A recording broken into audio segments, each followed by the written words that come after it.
Hey everybody, this is Sue here from Sierra Sewing, Quilting, and Vacuums, and today we're going to talk about one of my favorite things that I don't think people use near enough, and that's twin needles. So I want to show you this. This is kind of a utility use for a twin needle, and that is on a hem of a knit garment. So this is one of our Sierra Sewing shirts, and honestly this was probably done on a commercial serger, but you can get that same look by using your twin needles. So on this one, what I did was I just folded up the length that I wanted my hem to be and pressed that, and then I stitch it with my twin needle from the top. So you ask, why can't I just do 2 rows of stitches with my regular needle? And the answer is the back. So there's just one bobbin, and that's going to zigzag in between those 2 needles, and that's what gives it the flex that it'll stretch. If I just did this with 2 straight stitches, those stitches would pop when I tried to stretch it.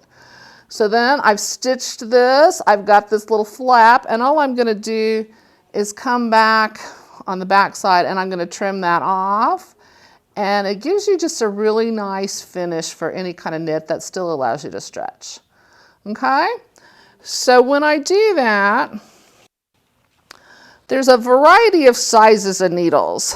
So the size of the needle has to do with how far apart the points are. So this is a 1.6 millimeter. They come in all kinds of increments. Oh, turn it around there so you can see it too. All kinds of increments between 1.6 and 6 millimeters. And you can see the difference between how wide the needles are. So this is one that I would probably use for hemming. Either the 4 millimeter or the 6 millimeter here would be a better hem than the really skinny 1.6. So you ask, well, what do you do with those really skinny ones?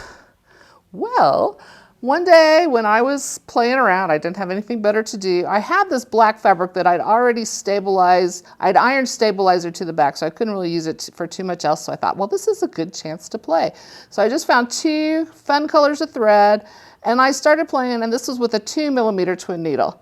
But I just stitched out some of the utility stitches on my machine, and it just gave it that really cool shadow effect that I just thought was really fun. So then I turned my piece of cool fabric into a zipper bag, because we all know you can never have enough zipper bags. So anyway, let's go over to the sewing machine and we'll show you how we set this up. Okay, so now I've inserted my twin needle, and that just goes in like you would insert any needle, with the flat side going to the back. I'm going to thread it through. Both threads are going to go through the same pass.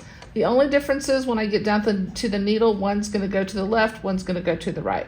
The problem is, if you have a fancy needle threader, that's not going to work. You're going to have to hand thread these needles, because that needle threader is going to shoot right in between the double needle. But anyway, that you get to practice your good vision. The other thing that you want to do is you want to go into your settings. And most machines have some kind of a setting for twin needle. So I'm going to go into my settings, and right there on top it says twin needle. When I touch that, it's going to ask me what size twin needle that I'm using. So today I have the 2.5 millimeter, and I'll tell it okay. Now you see there's 2 rows of stitching on my screen. So when I go to sew,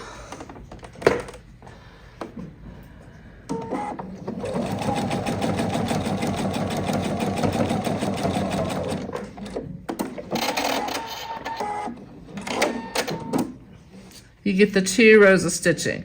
Now the fun part about this is that I can go in here and I can do lots of decorative stitches as well.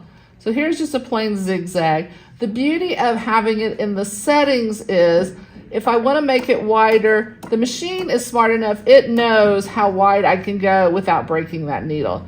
So 6.5 millimeters on this one is the max that I can do on that zigzag, even though I've got a 9 millimeter stitch width.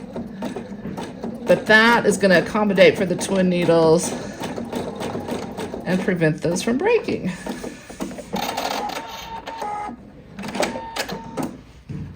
So how fun is that? You get that kind of shadow effect, which I think is super cool. That's just a fun accent to a lot of your trim work that you do. So, and again, a lot of machines will modify the stitches that you need, or will tell you which stitches are appropriate for the twin needle to use, or it'll gray it out if it's not a good one to use. So it's going to take care of you. When I'm done with it, I'm just going to go back into my twin needle, turn that off, and it's back to my regular setting. Okay. I wanted to show you a couple other examples of things that you could do with your twin needle. These are just some quilt blocks that I made, and I pre-quilted the background with, this is just like a serpentine stitch on my machine. I made it a little bit longer, but look at that cool effect that gives it. So I thought that was something really fun. This is another one that I did. I had this stripe fabric, so I just took a wider twin needle, and I took a needle that was wide enough that I could kind of straddle the stripe, and it kind of gave it a dimensional effect. So I thought that was really fun. Another one, I used a skinny, so I think this was actually the 1.6 millimeter that I used in the middle without any kind of stabilizer or anything behind it, and it kind of made a little mock pin tuck. So anyway, those are just a couple of the millions of ideas that you can do playing with your twin needles. So I hope you try it out and have fun with that.